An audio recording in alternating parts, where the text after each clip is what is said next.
Hello Cherries fans, happy Thursday to you. Welcome to the opposition preview. In the week, Cherries managed to pick up a W for the first time this season, albeit in the EFL Cup. Ryan Cristiano popping up late to net the winner in a 3-2 game. So that hopefully gives a bit of momentum into our next Premier League game. And who are the opponents?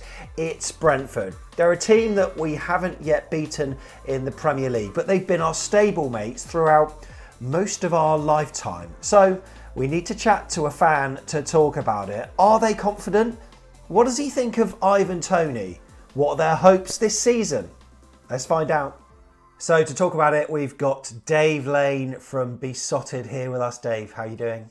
Yeah, I'm good, thank you. I can't believe it's Thursday. We're almost at the weekend again. So yeah, they come thick and fast at the moment, aren't they?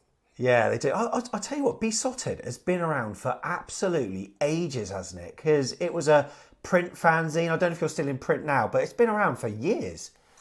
Yeah, it makes me feel old. Yeah, like 1990 we started, which was like part of the original fanzine movement. And as you say, it was like an inky analog fanzine to start with, which we used to sell outside Griffin Park. I haven't actually officially hung that up, but we haven't produced one for a number of years. But it's just the selling of it, no one carries cash anymore, do they? So I don't know how we're supposed to sell it. So we will probably do one, because I just love the smell and feel of like real print. So that's what I do for work. I publish football books, so that's still part of what I do. So I don't rule it out. But yeah, we've been around forever. Done lots of vlogging and podcasting, and up to 1,000 issues of podcast almost.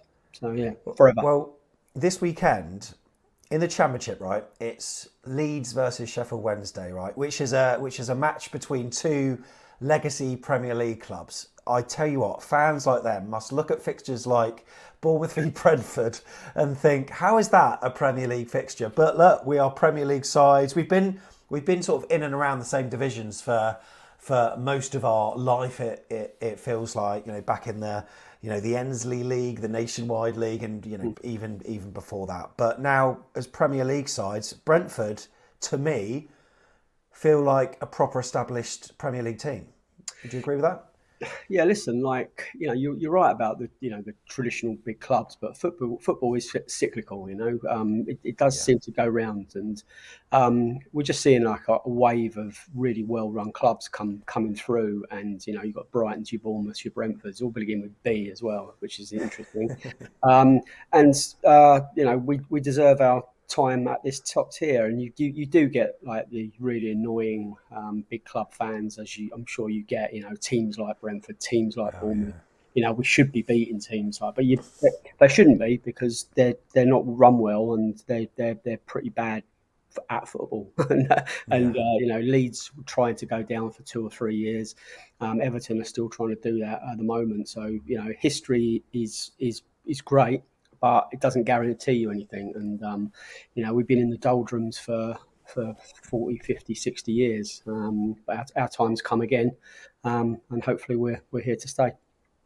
It's fair to say that Thomas Frank has worked wonders for you. A lot of Bournemouth fans and maybe a lot of football fans thought that this season could be the season where Brentford get undone, with obviously the lack of Ivan Toney, but unbeaten so far and still playing a really exhilarating style of football. Many Bournemouth fans would have been watching the live match against Spurs, and to be fair, I think you should have won that, really, because you had so many chances. I remember Mbeumo just before half time missed a sitter, and I thought to myself, he should have put that away because Spurs will punish them. They didn't, and you were competitive throughout the game against a side that have done well this season.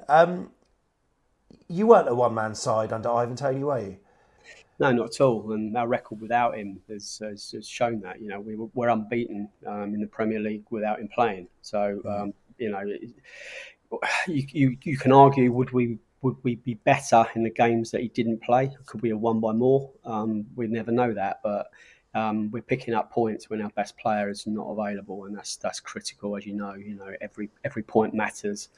And sometimes you feel like you should have got 3, deserve 3, but 1 is better than none. And To be honest, I think we're pushing. I think we're thinking further than just survival now. But from historically, we're just, if we're here again next year, and that's all that really matters. But I think we're going to do more than that. We've competed in every game. It's only been a handful since we got promoted that we've not really turned up at. I can probably count them on one hand. And every other game, even if we're not winning, we're looking good. So it's shaping up for another sort of positive season for sure. So what is the aim? Well, what would make a good season for Brentford? I mean, obviously finishing as high as you can, but realistically, what do you think you can achieve? The Ivan Toney shaped hole in our team is he's glaring, and he did that podcast last week, and he's kind of like ruffled feathers, and it's probably time for him to move on. Probably there's not enough time this window. Probably he'll probably go in January. I would have thought when he's back, he starts training again middle of September, can play again at the end of January. Will he play for us again? I doubt it. He might get one game before he goes, but so it's how we do adapt without him, and so far we've done all right. But we kind of say, oh, we're doing all right without him, but the game against Crystal Palace was one that I think probably with him we may have won that, but we've still got Kevin Sharder coming through. Brian Mbeumo's having a great season. Weiser's scoring lots of goals as well. There is alternatives, but we haven't got that really sort of devastating number 9, which he is. He's one of the best players in this division, and he will grace the top tier, top teams. So it's if we can replace him before midnight tomorrow, or we can get Mbeumo and especially Sharder scoring lots of goals, then we'll be more than all right. But we will miss him. So what was the feeling with Brentford fans when they saw that Dario CEO interview? Because he even amongst Bournemouth fans, obviously a lot of us have seen it, and we thought he didn't come across overly well at times. As a Brentford fan and sort of monitoring how Bees fans felt after seeing that, what was the consensus? Well, we did a podcast that evening, and it was the most listened to one we've done for a long time. So there's definite interest in it, and you're right, he didn't come across very well, and he came across almost confused about his actual story. And I thought the interviewer kind of let him off the hook a bit, because I thought he probably felt that he was about to sort of dig himself more holes. Aside from what is betting, which is clearly, it's clearly out of order and wrong, and every footballer knows that you can't bet on football, especially yourself or your team. So a lot of people are giving Ivan the benefit of the doubt, and they've supported him. And we were hoping that he would use this opportunity to kind of show some kind of, not redemption, but kind of some sort of take ownership of it. He came out of it really badly. He hasn't apologised in any significant way. We are paying his wages, and we haven't got our leading goal scorer in the team. You take 20 goals, out of a Premiership team our size, you're gonna struggle, or you're gonna struggle to cope. We're lucky that it started off all right, but will it continue? I don't know. So we were expecting a lot more from Ivan in terms of his manners. Yes, he's a confident guy. Yes, he's got great belief in himself, but you haven't got to dilute that by showing some sort of contrition. So we're disappointed with Ivan, to be honest with you, but he gets off because he's a big goal scorer, and he's probably got away with that kind of stuff all the way through his life, because he scores lots of goals, and if he was an average defender, we would probably have shipped him out. He was one of the players that we were wondering whether you were looking to replace him, but like you say, with Sharder, hitting the ground running relatively well, then maybe there's not the desperate need. Like you say, you also signed Nathan Collins as well, the keeper Flecken, to replace Ryo. Obviously went off to Arsenal, albeit as Ramsdale's number 2. How do you feel transfer activity's been for you over the summer? Yeah, it's all right. It's been a bit. The Raya situation was a little bit odd because we've kind of lent him to Arsenal, but it's, that they will buy him for 30 million. It's just a way of getting round their FFP, Yeah. really. I think it is. So it's. I think I'm expecting one more, if not two more, to come in before tomorrow night. I know that they're after a lot of players. They put some big bids in. I think like Brennan Johnson, we're bidding like 40 million for him. Wow. We got a guy Fernandez in plays. Where does he play? Fiorentina, Argentinian international. Again, 45 million pounds. These numbers are just mind blowing. Yeah, but we're going to get that kind of money in for some of the players that we're going to sell. So Yeah. we're ramping up the quality and the depth of our squad, and it's from someone who walked to Hartlepool once to raise money for the club. I walked two weeks to raise 15,000 quid for Bees United, the supporters trust with five others, and now. We don't even need the gate receipt, do we? So we're still a self-sufficient, sustainable club. But Ivan Toney, what's he worth? Anywhere between sort of 70 and 100 on a good day, if not more. And so 30, 40, 50. That's it's kind of like, Yeah. isn't it? So it just makes me scratch my head though. In terms of the new stadium, obviously you moved in relatively recently, of course, to the Brentford Community Stadium. Is it 17,500, is it? Yeah, just under 8. We're obviously having our own conversations at the moment, being in the Dean Court Vitality Stadium. I think us old schoolers like to call it Dean Court, with a limited by our 11,000 capacity. And we've got plans at some point to have a new stadium, hopefully in the next few seasons as our training ground gets redeveloped first. But we're sort of wondering now, we're looking at kind of size of stadia and how many we could possibly get through the door. Are you finding that there's like demand for even more than the 17,500 you've got now? For most games, yeah. I mean, for last Saturday against Palace, there was a lot of tickets like floating around. Probably will be this Saturday as well. So I mean, it always feels full, and it always gets full towards the end. But it's not full of plastic Brentford fans though. That's Of course. that's what we were desperate not to have. So I think the size is important.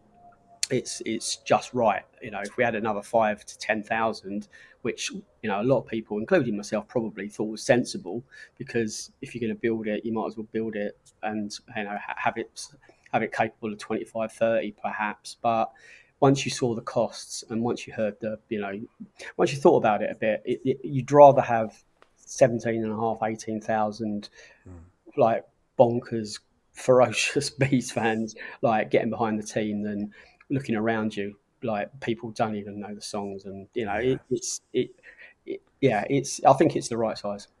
Yeah, superb. All right, what do you think about Saturday's game then? I mean, you're unbeaten this season. You haven't had to travel much, I've got to say. All your games have been, in the Premier League at least, have been London-based, and home again on Saturday against a Bournemouth side who are desperate for a win, really. But at the start of the season, we were looking at our running thinking, this isn't a particularly great run-in, so I don't know if many Cherries fans hold high hopes for this. But I suppose you must be looking at games like this thinking, 3 points is a must, really.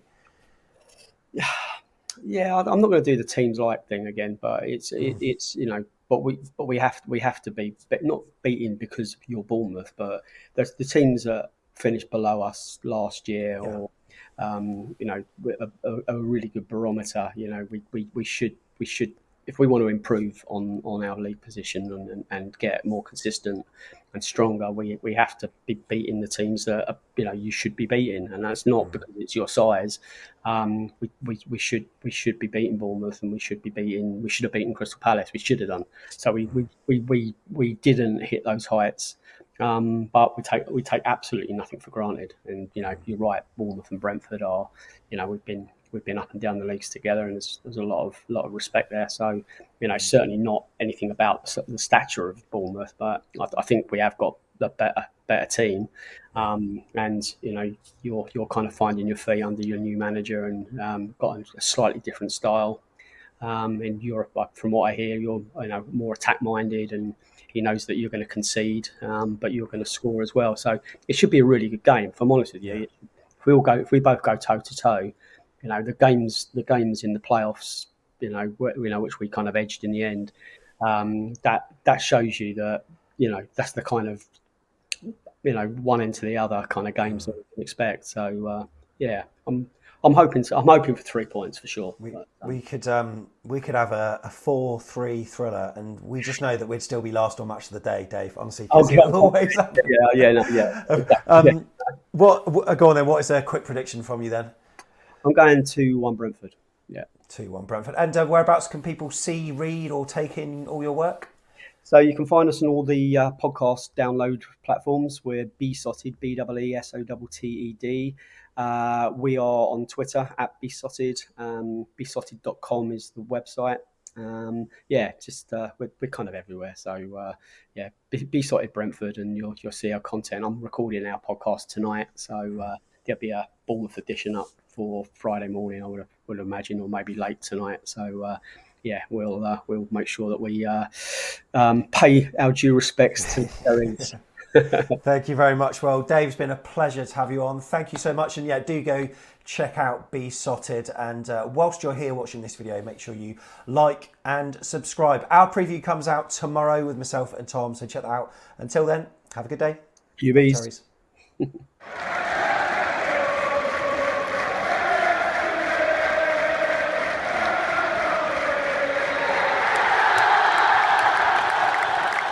Back in the day!